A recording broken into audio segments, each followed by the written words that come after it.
In today's video, I'm going to teach you how to remove stocks or entire lists from your Robinhood watchlist. By the end, you'll know exactly where to tap or click, what each option means, and how to confirm everything so your watchlist reflects only what you want to track.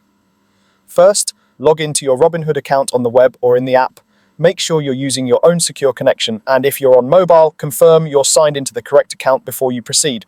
Next, head to your watch list on the web. You'll typically find it on the right side of your dashboard after you log in.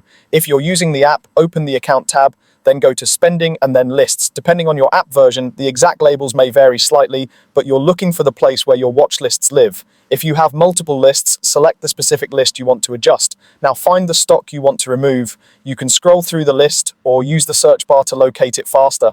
Double check that you're in the right list if you keep different categories like tech stocks or long-term holds. Look for the three dots menu. On the web, this may appear in the top corner of the watch list itself or directly next to the specific stock. In the app, the three dots might be near the stock name or at the top of the list.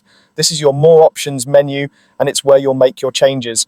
Choose how you want to edit. If you only want to remove specific stocks, select Edit List. This typically puts the list into an edit mode where you can deselect or remove individual items. If you want to remove the entire list and everything in it, choose Delete List.